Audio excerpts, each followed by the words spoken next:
하나님 말씀을 낭독하겠습니다. 마태복음 2장을 펼치시겠습니다. 마태복음 2장 6절에서 12절까지 말씀을 제가 낭독하겠습니다. 마태복음 2장 6절에서 12절까지 말씀. 또 유대 땅 베들레헴아, 너는 유대의 고을 중에서 가장 작지 아니하도다. 네게서 한 다스리는 자가 나와서 내 백성 이스라엘의 목자가 되리라 하였음이니이다. 이에 헤롯이 가만히 박사들을 불러 별이 나타난 때를 자세히 묻고 베들레헴으로 보내며 이르되, 가서 아기에 대하여 자세히 알아보고 찾거든 내게 구하여 나도 가서 그에게 경배하게 하라.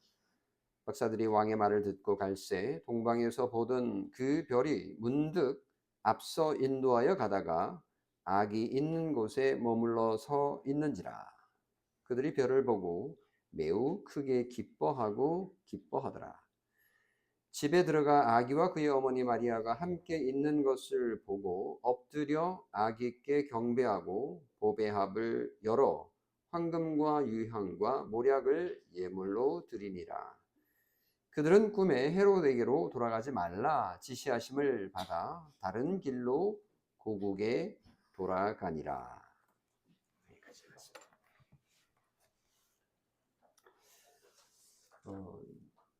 오늘 수요일이 성탄절인데 오늘 주일도 성탄 관련 본문을 듣게서 오늘과 수요일 성탄절 예배 설교를 이어서 진행하려고 합니다. 1년에 한 번 있는 거라서 잘 기억을 못 하실 수 있는데 마태복음 2장 1절에서 5절까지는 지난해에 제가 설교를 했습니다. 이어서 말씀을 드리려고 합니다. 오늘 설교의 제목은 베들레헴에 태어난 아기 예수입니다. 대한민국은 지금 참 어려운 시기입니다. 지난 12월이죠. 12월 3일 늦은 밤 선포된 비상계엄, 그리고 적과 싸우기 위해서 훈련받은 군인들이 총뿌리를 겨누고 시민을 향해서 달려왔던 사태, 온 나라가 충격에 빠져서 지금까지도 영향을 미치고 있습니다. 과거 계엄 군사 반란의 아픔을 경험했던 사람들은 그 충격이 더 컸을 것이라고 생각합니다. 결국은 국회가 계엄을 무력화시키려고 대통령을 탄핵을 했고 이제 헌법재판소의 판결을 기다리고 있는 이런 정치적인 어려운 상황 속에서 엎치락 뒤치락 정치란 그런 것입니다만 여야론안에서 극한으로 치닫고 있고, 또 광화문 또 국회 주변에서 시위들도 일어나고 있습니다. 대한민국의 앞날이 어둡다라고 매스컴에서 아우성이고, 정치가 불안하니까 또 경제도 어렵다라고 합니다.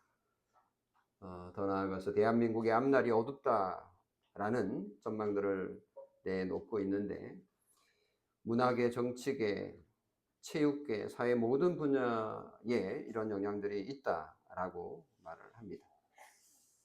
날씨가 추워지고 있죠. 연말입니다. 성탄이 며칠로 코앞으로 다가왔는데 마냥 기쁘지만은 않습니다. 생각하면 생각할수록 참 어처구니 없는 슬픈 일들이 일어났기 때문인데, 또 이런 상황들이 얼마나 오래는지 알 수가 없는 참 암울한 상황입니다.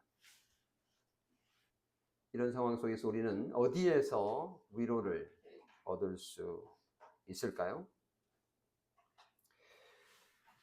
지금으로부터 2000여 년 전 예수님이 태어나시던 유대 팔레스타인 지역의 정치적인 상황도 사실은 별반 다를 바가 없었습니다. 예수님이 태어나시기 한 722년 전에 이미 북왕국 이스라엘이 아시리아에 망했죠. 그리고 남유다도 586년 주전, 예수님이 태어나시기 586년에 강대국 당대 바빌론에게 멸망했다라는 걸 잘 알고 계실 겁니다. 그 이후로 유대 또는 이스라엘이라는 국가는 사라져 버렸습니다. 물론 예수님이 태어나시기 한 167년 전쯤에 마카비 혁명이 일어나면서 잠시 유대인들의 왕조가 한 70년 또는 길게는 130년 정도 유대 땅에 있긴 했습니다만은 주전 6세기, 그러니까 6세기 한 주전 6년 정도에는 로마 제국이 아예 팔레스타인 지역을 속주로 만들어 편입시켜 버리고 총독까지 파견해서 더 강력한 통치를 하고 있었습니다. 그리고 이제 팔레스타인 지역의 그 왕은 대헤롯, 우리가 잘 알고 있는 성경에 나오는, 오늘도 나오는 인물 헤롯이 원래 이방 에돔 출신입니다. 유대인이 아닌데도 이 지역을 다스리는 왕으로 꼭두각시죠. 꼭두각시 같은 왕으로 세워서 다스리고 있는 그런 상황이기 때문에 유대인들의 상황은 예수님이 오시는 그 시기가 매우 암울한 시기였습니다.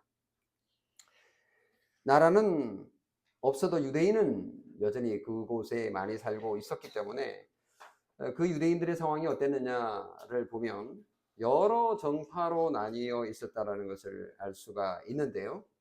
그러니까 정치적으로 서로 입장이 다르니까 서로 찢고 볶고 비난하고 싸우기 일쑤였고 하나가 되기가 어려웠는데, 그거를 한번 정리를 해보면 뭐 설교 중간중간 많이 얘기 들었던 그런 그 분파들인데, 제일 먼저 나오는 분파가 열심당입니다. 열심당이라는 얘기는 열심히 많은 자라는 그런 어감을 바로 주죠. 이들은 로마에 대항하기 위해서 반란군을 조직해서, 다시 말하면 독립군이죠. 그 독립군을 결성해서 칼로 로마에 대항해서 저들을 무찔러야 된다라고 생각하는 사람들이 모여가지고 칼로 유대 국가를 다시 재건해야 된다라고 생각하는 사람들이었습니다. 그래서 칼로 우리를 지배한 자들은 칼로 우리도 맞서서 싸워야 된다라는 아주 당연한 결론으로 무력으로 이스라엘의 영화를 되찾자라고 하는 애국주의자들이라고 볼 수 있습니다. 그래서 일반 시민들은 이 열심당원을 박수 보내고 그리고 좋아했습니다. 그래서 필요한 경우에는 돈도 주고 먹을 것도 주고 이렇게 지지하는 그런 상황이었죠. 그에 비해서 반대 입장을 취하는 무리들이 있었는데 그들은 헤롯당이라고 부릅니다. 헤롯당, 열심당의 반대 경우죠. 헤롯당은 당시 유대를 다스리고 있던 그 헤롯 대왕을 지지하는 자들이니까 대략 감이 잡히시죠. 실세에게 붙어서 실세가 주는 그런 지위와 경제적인 이득을 누리며 살아가는 사람들, 지배계급에 편승한 자들이니까 이들은 상당한 부를 누렸고 또 안정을 누렸다고 볼 수 있습니다. 대신 일반 유대 시민들은 이들을 좋아했을까요? 별로 좋아하지 않았습니다. 그리고 또 한 무리가 있는데요. 이들은 에센파라고 불리는데, 에세네파 뭐 이렇게도 말합니다만은 이들은 열심당도 싫고 헤롯당도 싫은 겁니다. 정치적인 현실을 도피해서 동굴로 사막으로 숨어 들어가서 성경 읽고 묵상하고 암송하고 기도하는 데만 애쓰는 그런 무리들이라고 볼 수 있습니다. 그래서 이들은 세속적인 즐거움을 다 버리고 금욕적인 삶을 살았습니다. 금식도 많이 하고 세상적인 즐거움들 이런 것들 다 팽개치고 결혼조차도 하지 않는 독신주의를 실천했던 자들이라고 볼 수 있습니다. 이들은 사유재산을 부정하고 그리고 동시에 지금도 유대인에게 있는 신비주의, 뭐 어느 종교든지 그렇습니다만은 이런 신비적인 삶, 신비한 삶을 추구하는 그런 자들이었습니다. 나름 자신들만의 세상을 만들고 살았고 일반 사람들이 도저히 흉내낼 수 없는 중세로 따지면 수도원 운동 정도로 생각하시면 되겠습니다. 그래서 일반 시민들은 이들의 삶에 대해서 존경하는 마음을 가졌고 우리가 하지는 못하는 거를 저들이 해주니까 지지하는 그런 입장이었습니다. 그리고 우리가 이제 잘 아는 우리가 많이 들어왔던 바리새파가 있습니다. 이 바리새파는 바리새라는 이제 말 자체가 분리된 자들 또는 구별된 자들 이런 단어인데요. 이 사람들은 율법을 엄청 엄격하게 지키는 자들이었습니다. 물론 에센파도 율법을 엄격하게 지켰지만 그들은 세상을 떠나 있었던 자들이고 바리새파는 세상에 함께 살면서 율법을 엄격히 지키려고 했던 사람들이고 이들의 부정적인 측면을 말한다고 하면 시민들에게 잘 보이려고 그들에게 종교적인 열정을 시위하고 보여주려고 했던 자들이라고 예수님에게 엄청 야단맞았던 그 그룹입니다. 이 바리새파는 그래도 다른 그 사두개파와 달리 부활도 믿고 천사의 존재도 믿는 그런 믿음을 가지고 있었습니다. 그래서 일반 시민들은 바리새파를 좋아했을까요? 싫어했을까요? 예수님이야 야단을 쳤지만 일반 시민들은 이리 볼 때는 상당히 존경스러운 그런 자들이었습니다. 그들이 가르치는 그런 가르침 구구절절 옳은 말이었고 예수님이 볼 때는 그 속과 끝이 다른 것이 이제 밝혀졌지만 보통 사람들은 그걸 알 수가 없었기 때문에 바리새파는 상당히 존경을 받았습니다. 그에 비해서 마지막으로 사두개파가 있습니다. 이 사두개파는 이 말뜻이 의로운 자들이라는 뜻입니다. 의로운 자들. 바리새파나 사실은 사두개파나 말뜻은 다 좋은 말이에요. 분리된 자라는 것은 거룩하다는 뜻이잖아요. 구별된 자. 그리고 의로운 자들도 마찬가지로 구별된 자라는 말이니까 바리새나 사두개나 다 좋은 그런 뭐 요즘식으로 번역을 하자면 성도들 뭐 이 정도로 생각해 볼 수 있는 그런 이름인데요. 사두개파의 특징은 뭐냐면 성전 제사와 관련된 귀족층이라고 보시면 되겠습니다. 일반 서민과 거리가 있는 자들인데 이 사람들은 되게 합리적인 사고를 추구했습니다. 그러다 보니까 부활을 믿지 않았고요. 천사의 존재 믿지 않았습니다. 좀 신기하죠? 그러니까 그걸 어떻게 믿냐? 그러니까 이성적으로 좀 생각해봐라 라는 거를 되게 좋아하는 사람들이었습니다. 이제 사두개파는 다윗과 솔로몬 시대 때에 솔로몬이 성전을 짓고는 솔로몬 성전을 관리하던 제일 첫 대제사장이 있었는데 그분의 이름이 사독입니다. 사독. 이 우리 사독이라고 번역하면 자독 이렇게 표기되는 이 사독의 후손들인데 예루살렘 성전에서 섬기는 그런 레위 지파의 사람들이라고 보시면 되겠습니다. 이렇게 이제 나름 정치적인 또는 종교적인 입장이 다 다른 상황 속에 유대인들이 살고 있었는데 공통된 한 가지가 있었습니다. 그거는 과거 이스라엘과 유대의 언약 백성으로서의 전통을 거의 다 잊어버린 거예요. 그러니까 몰락한 다윗 왕가 그리고 다윗 집안에 대한 기대가 사라진 지 너무너무 오래된 거죠. 6세기 많게는 8세기 그러니까 600년 또는 800년 정도 이스라엘이라는 나라가 사라졌기 때문에 그 기간 동안 하나님께서 이스라엘 백성들을 선민으로 택하시고 언약을 맺으시고 또 약속하신 그거를 잊고 있었던 거죠.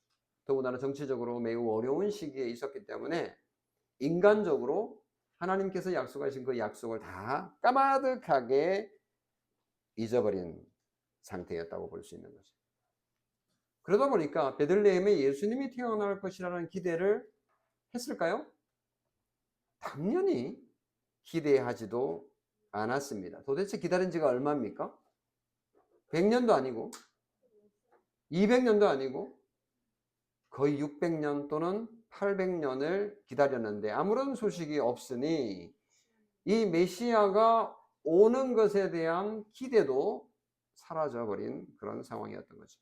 물론 책에는 기록되어 있다라는 거를 학자들은 알고 있었던 거죠. 낡아 빠진 고전에 나오는 이제 더 이상 생각하지 않는 인기 없는 그런 약속에 불과했던 겁니다. 그래서 동방박사들이 2절에 보면 왕으로 나신 이가 어디 계시냐? 우리가 동방에서 그의 별을 보고 그에게 경배하러 왔다.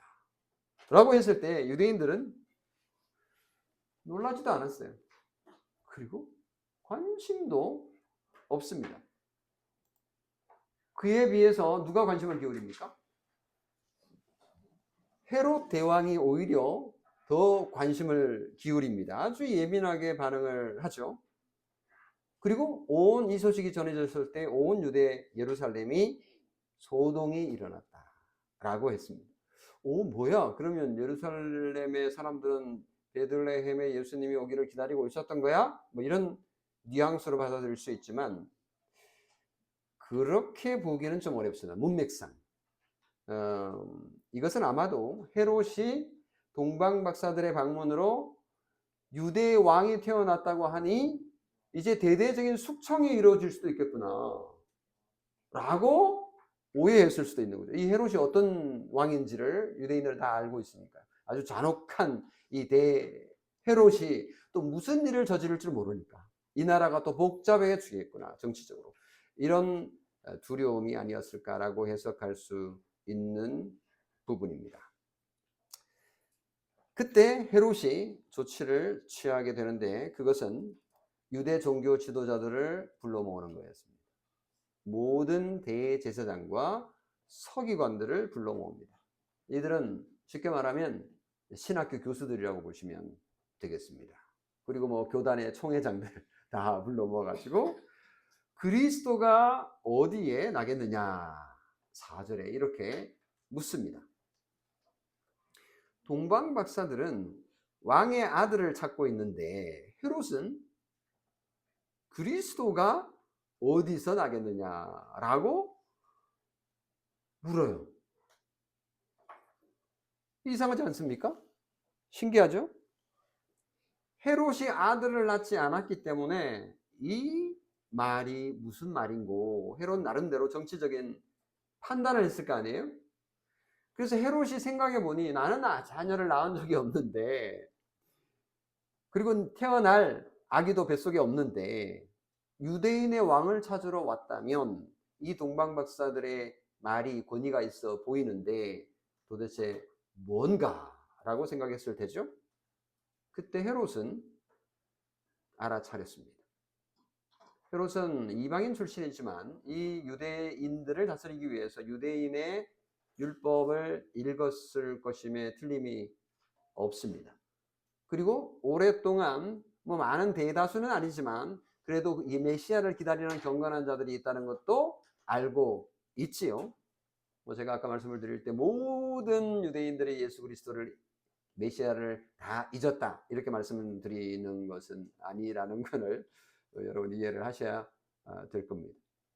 그래서 헤롯이 유대인의 왕으로 태어난 이를 묻는데 그가 그리스도다. 이 그리스도라는 건 메시아의 그리스어 그러니까 헬라어 번역인 거죠.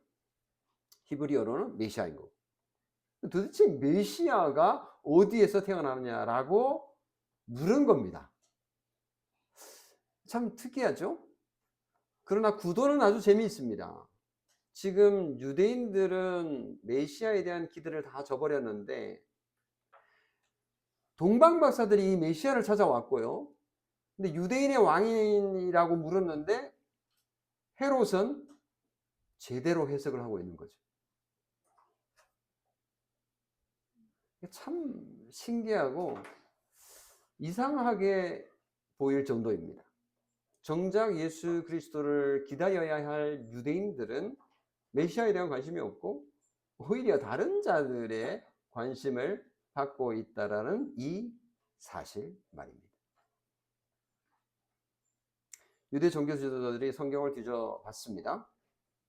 뭐 책에 나오는 거야. 수십 번 읽어왔던 거고 옛날에 다 믿어왔던 거니까 베들레헴이라는 답을 찾아옵니다. 그게 구약 성경 미가서 5장 2절에 나오는 건데요.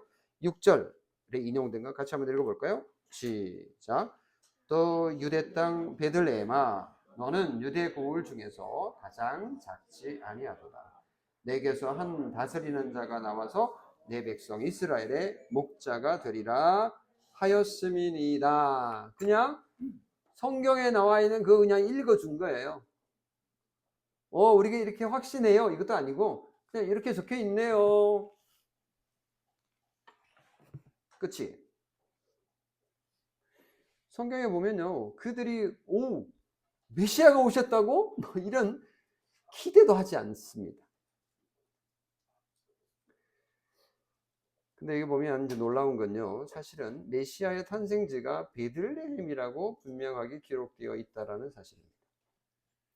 이게 놀랍다라고 제가 표현을 했는데요. 왜 베들레헴이냐?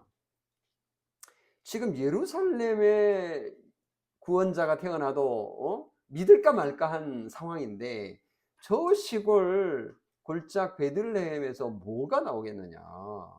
성경에 쓰여 있긴 하지만 그냥 베들레헴은 그냥 상징인 거지. 상징. 그걸 믿느냐. 서두개파 같으면 그렇게 해석했겠죠. 근데 베들레헴에 한 다스리는 자, 곧 백성 이스라엘의 목자가 태어날 것이다 라고 예언한 것을 찾아옵니다. 예수님의 탄생에 관련해서 이방인 대헤롯의 집착과 그리고 이방인 동방 박사들의 메시아에 대한 유대인의 왕에 대한 열정에 비해서 예루살렘의 유대인들이 보여주는 관심은 이상하리만큼 차갑습니다. 메시아의 탄생에 대해서 되게 수동적이고요. 피동적입니다. 동방 박사들의 유대인의 왕 출생 해프닝 이후에 유대 종교 지도자들이 흥분하면서 기뻐하면서 아기 예수를 찾으려고 시도한 흔적은 한 군데도 보이지 않습니다. 근데 이것은 예수님의 태어나는 그 시점뿐만 아니라 예수님의 죽으시기까지 유대 종교 지도자들이 예수 그리스도에게 보인 반응을 대표적으로 보여주는 것이라고 볼 수 있습니다. 이미 예시하고 있는 거죠. 그들은 지속적으로 예수 그리스도를 박해하고 결국은 십자가에 죽이는 자들이었습니다. 이제 헤롯은 정보를 얻었습니다. 베들레헴에 메시아가 태어나는구나. 이 정보를 확인한 후 비밀리에 박사들을 부릅니다. 동방 박사들을. 그리고 7절 8절 이에 헤롯이 가만히 박사들을 불러 별이 나타난 때를 자세히 묻고 베들레헴으로 보내며 이르되 가서 아기에 대하여 자세히 알아보고 찾거든 내게 구하여 나도 가서 그에게 경배하게 하라. 구구절절 너무너무 좋은 말이에요. 그쵸? 헤롯 왕이 엄청 경건해 보이잖아요. 하나님을 두려워하는구나. 이 말만 보면 그렇게 알 수 있는데 그 말만 믿을 수 없죠. 헤롯의 말에는 음흉한 계략이 숨어 있습니다. 출생한 아기 예수에게 경배하겠다지만 사실은 아기를 어떻게 해요? 죽일 심산이었던 거죠. 거짓말을 밥 먹듯 하는 정치인. 뭐 요즘도 보지 않습니까? 거짓말을 밥 먹듯 하고 있어요. 거짓말은 거짓의 아비 사탄의 전유물이잖아요. 정치적 목적을 위해서 거짓을 일삼는 자들. 뭐 저 사람도 하고 이 사람도 하고 나도 했는데 모두 다 하잖아. 그게 거짓말이지. 그러나 거짓을 일삼는 자들은 모두 사탄처럼 멸망하고 말 것입니다. 동방 박사들은 팔레스타인 지역의 정치적 상황을 잘 몰랐던 것 같아요. 그러니까 헤롯에게 와가지고 유대인의 왕으로 난 왕자를 찾았으니까 헤롯이 유대인이 아니라는 것을 몰랐던 거죠. 그러니까 지금 헤롯에게 유대인의 왕을 찾는 거는 진짜 정치적인 판단력도 없고 순진하고 단순하고 천지를 모르는 그런 공부만 하는 하늘만 쳐다보는 천문학자들이었던 것이죠. 정치에는 관심이 없는 아주 순에 빠진 동방 박사들. 그래서 이 동방 박사들을 생각해 보면 바보 아니야, 바보? 괜히 와가지고 예루살렘에 와서 그 얘기 하다가 모든 걸 다 망쳐버렸잖아. 그래서 동방 박사들을 비판하는 목소리도 만만치 않습니다.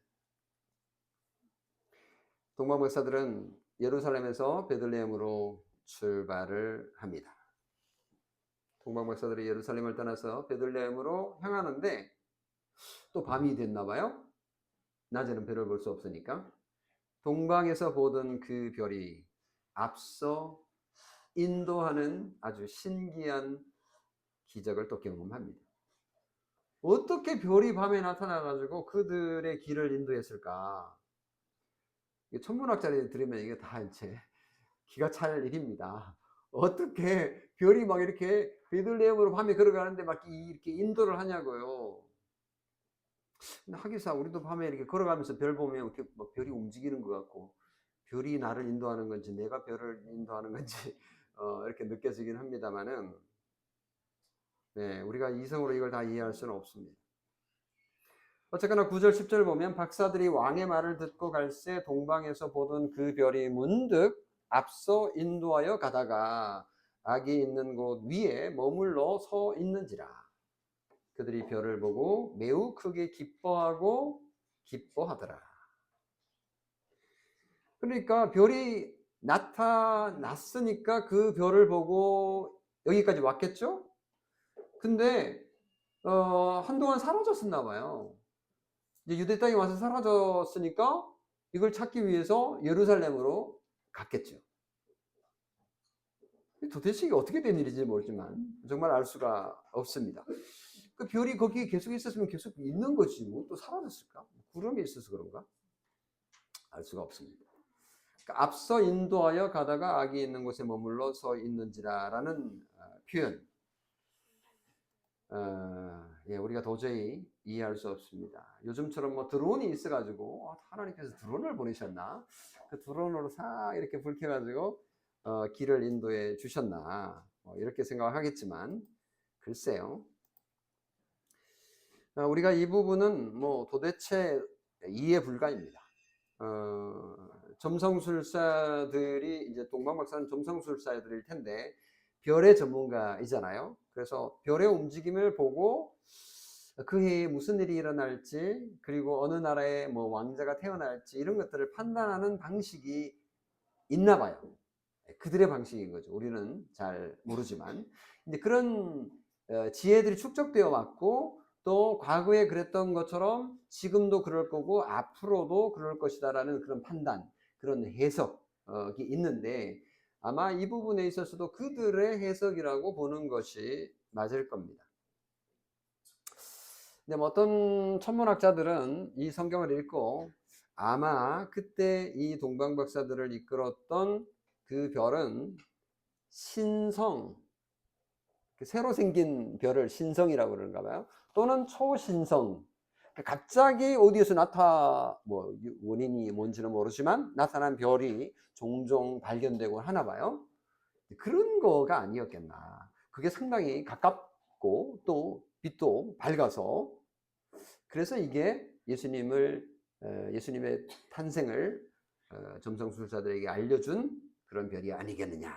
이렇게 뭐 설명도 합니다만은 정확한 건 아닙니다. 알 수가 없습니다.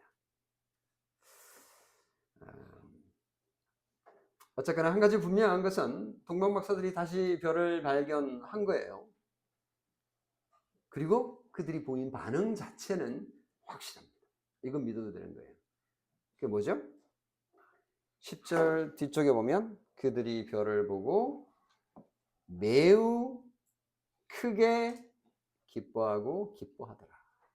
이거는 확실한 거예요. 다른 거는 도대체 이해 불가하지만 이 동방 박사들이 보인 반응 자체는 확실하죠. 표현할 수 없는 인간의 기쁨을 다 이렇게 표시합니다. 기뻐하고 기뻐하더라. 두 번 반복하잖아요. 강조하고 있는 거죠. 거기다가 매우라는 단어를 써서 또 강조를 하죠. 거기다가 모자라서 또 크게 매우 기뻐하고 기뻐하더라. 도대체 얼마나 큰 기쁨이었길래 이렇게 표현했을까 생각해 볼 수 있겠죠. 그렇게 해서 그 별을 따라서 예수님이 계신 곳까지 찾아갑니다. 박사들은 마침내 아기 예수가 있는 집에 들어가게 되는데 11절에 같이 한번 읽어볼까요? 11절 시작. 집에 들어가 아기와 그의 어머니 마리아가 함께 있는 것을 보고 엎드려 아기께 경배하고 보배압을 열어 황금과 유황과 무력을 예물로 드립니다. 이 시점이 언제일지, 그러니까 동방 박사들이 찾아온 시점이 언제인지에 대한 주석가들, 해석자들의 의견이 다양합니다. 근데 여기 보면 집에 들어가라고 표현을 합니다.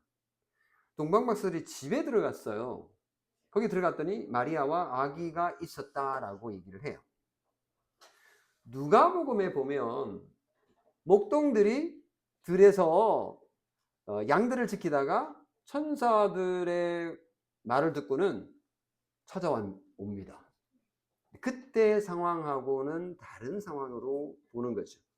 이때는 아마 마구간이 아니라 이미 집 어딘가를 얻어서 그곳에 있었던 것이 아닌가라고 시점을 상상해 볼 수 있습니다. 정확한 건 우리가 알 수가 없지만 뭐 그래도 상관없습니다. 왜냐하면 이 이후에 곧 이집트로 도망을 가야 되는 상황이 발생하거든요. 근데 너무 어린 아이를 데리고 뭐 갔다 이렇게 보기에는 좀 논리적으로 좀 뭐 그럴 수도 있긴 하지만 그렇기 때문에 아마 이때는 벌써 몇 개월이 지났거나 상당히 그 시간이 지났을 수 있다라고 볼 수 있는 거죠. 나중에 2살 아이로 다 죽이라고 헤롯이 명령하는 걸 보면 그래서 시점을 제법 나이가 좀 몇 개월 지났을 수도 있겠다라고 판단할 수도 있습니다. 그래서 동방 박사들의 방문 시기는 목자들이 예수님의 탄생 소식을 듣고 달려간 그 경배한 시기와는 누가복음 2장과는 다른 시기라고 이제 볼 수 있다고 좀 전에 말씀드렸습니다. 그렇게 해서 박사들이 아기와 그의 어머니를 만납니다. 요셉은 등장하지도 않아요. 좀, 남성분들 좀 기분이 안 좋을 수 있겠는데 왜인지는 모르겠어요.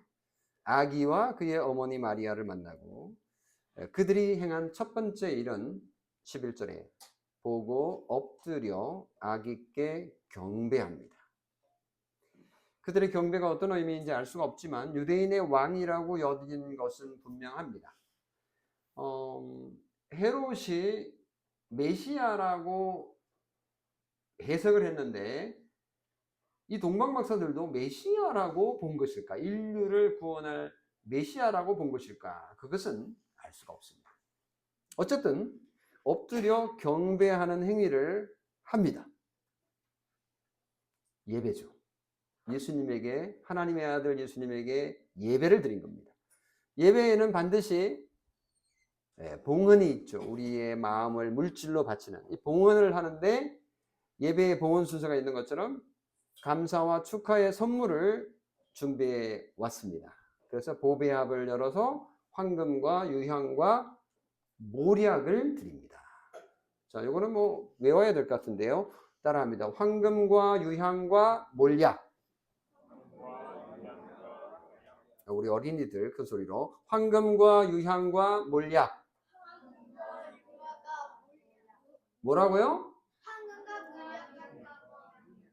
다시 한번. 황금과 유향과 몰약.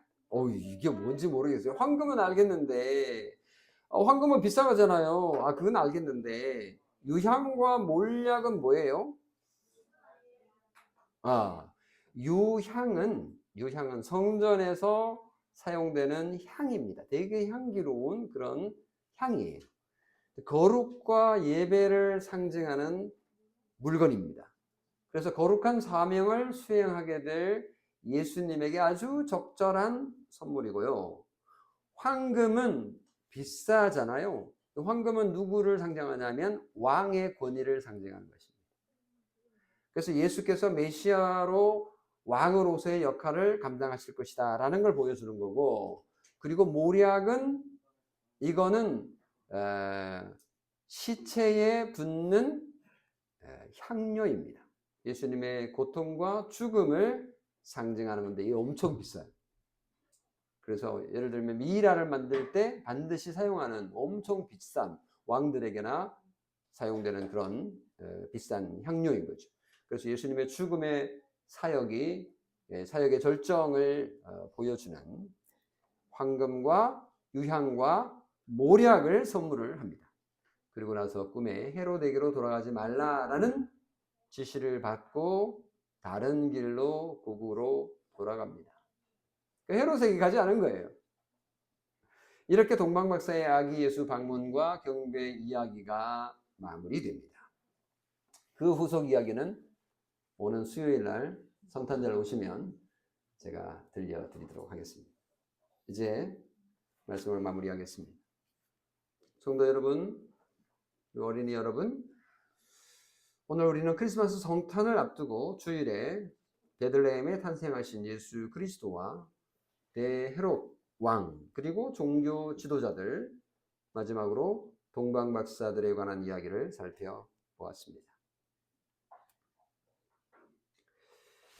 2021년, 한 3년 전에 벌써 미얀마 지역에 군사 쿠데타가 일어났고, 그리고 그 뒤로 수많은 사람들이 죽어나가는 피를 흘리는 내전 상태로 접어들었고, 지금도 전쟁이 계속되고 있습니다. 민간인 피해가 어마어마합니다.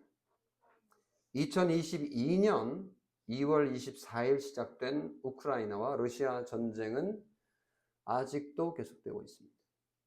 현재까지 이 전쟁에서 50만 명 이상이 죽었을 것이라고 추정합니다.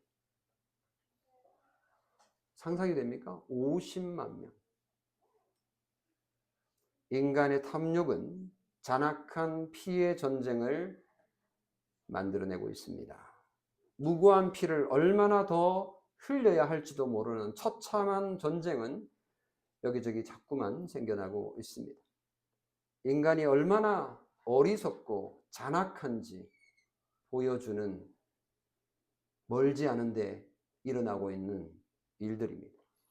2023년 10월 7일 시작된 이스라엘과 하마스의 전쟁도 수많은 민간인 피해를 낳고 있습니다.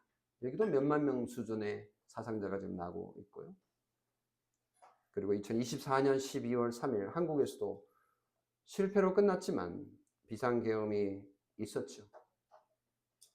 만약에 성공했다면 수많은 사람들의 유혈 사태도 있었을 수도 있던, 밤잠을 이루지 못한 사람들이 한둘이 아니다라는 것 알고 있습니다. 이런 암울한 시대에 우리는 어디에서 위로와 안식을 찾을 수 있을까요? 우리는 정치적인 이념이나 또는 정치적인 지도자가 지상의 모든 문제를 해결해 줄 수 있을 것이라고 기대하곤 합니다. 그런 것처럼 보이기도 합니다. 하지만 일시적일 뿐이죠. 성도 여러분, 우리는 오직 예수 그리스도만이 우리의 문제를 해결할 수 있는 유일한 분임을 믿어야 합니다. 오직 예수 그리스도만이 인류의 그리고 세상의 희망입니다. 오직 예수 그리스도만이 놀란 가슴에 평안을 줄 수 있는 분이심을 믿으십시오. 오직 예수 그리스도만이 우리의 왕이심을 믿으시기 바랍니다. 동방박사들이 예수 그리스도의 진정한 왕 되심을 알았는지 몰랐는지 우리가 알 수 없지만 그들은 적어도 참 세상의 왕으로 오신 분에게 경배하고 예배하고 선물을 드렸습니다. 그 사실 자체는 변함이 없습니다. 이것은 예수 그리스도의 구원이 어디로 향하게 될지를 보여주는 상징적인 측면이 있죠. 이방인이 예수 그리스도께 와서 경배했으니까 말입니다. 이 동방 박사들이 구원을 얻었는지 안 얻었는지 우리가 알 길이 없습니다. 뭐 한번 경배한다고 예배한다고 구원받는다라는 것은 아니니까요. 그러나 그들의 구원 문제를 우리가 차치하고 우리가 알 수 없으니 적어도 오늘 우리는 한 가지 확신합니다. 우리의 구원자이시며 우리의 위로자이시며 우리의 문제를 해결해 줄 수 있는 분은 오직 우리 주 예수 그리스도, 작은 마을 베들레헴에 태어나신 어린 아기 예수, 그분이라는 사실을 믿는 것입니다. 휘황찬란한 도시 예루살렘, 유명하고 고명한 귀족들이 모여있는 곳이 아니라 자그마한 시골 패망한 왕가의 고향 베들레헴에 아주 작은 미약한 존재처럼 태어났지만 후에 인류 역사에 새 소망을 던져줄 우리 주 예수 그리스도의 출생을 이미 우리는 알고 있지만 그분께서 오셨고 또 앞으로 재림으로 오실 그분을 소망하면서 이 암울한 세상에 살아갈 소망을 갖게 됩니다. 개인적인 문제들이 다 있으시죠? 가족의 문제, 집안의 문제, 직장의 문제 등으로 힘들어하는 분 계십니까? 우리 구주 예수 그리스도의 하나님께서 우리를 위해 사랑하는 아들 예수 그리스도를 세상에 보내셨다는 것이 얼마나 우리에게 큰 위로와 기쁨이 되는지 동방 박사들이 매우 크게 기뻐하고 기뻐하였다라는 그 묘사가 오늘 우리의 마음과 우리의 존재의 의의가 되기를 성탄절을 기다리며 간절히 바랍니다. 아멘. 기도하겠습니다. 좋으신 아버지 하나님, 오늘 주님의 날, 주님께서 모든 죄의 권세를 이기고 부활하신 날, 안식하는 날 하나님께 예배하며 또 우리의 마음을 봉헌으로 드리며 또 하나님께서 우리에게 주시는 말씀을 통하여 오늘 암울한 시대에 위로와 평강을 소원하고 바라며 믿음으로 누리기를 원합니다. 하나님 아버지께서 이 시대에 전쟁으로 기아로 고통받는 자들을 하나님 불쌍히 여겨주시고 또 이념으로 서로 자신들의 욕망을 채우며 사람들에게 악을 행하는 자들을 하나님께서 물리쳐 주시고 하나님께서 다스리시는 하나님의 나라가 속히 오기를 간절히 바라고 기도합니다. 하나님께서 세우신 위정자들을 하나님께서 친히 다스려 주실 것을 소원하며 주님께서 우리나라를 불쌍히 여겨 주시옵소서. 우리의 소망은 오직 예수 그리스도임을 믿고 고백하오니 주님께서 우리의 왕이시오니 우리는 주님께 복종하며 하루하루 살아가기를 원합니다. 우리 주 예수 그리스도의 이름으로 기도합니다. 아멘.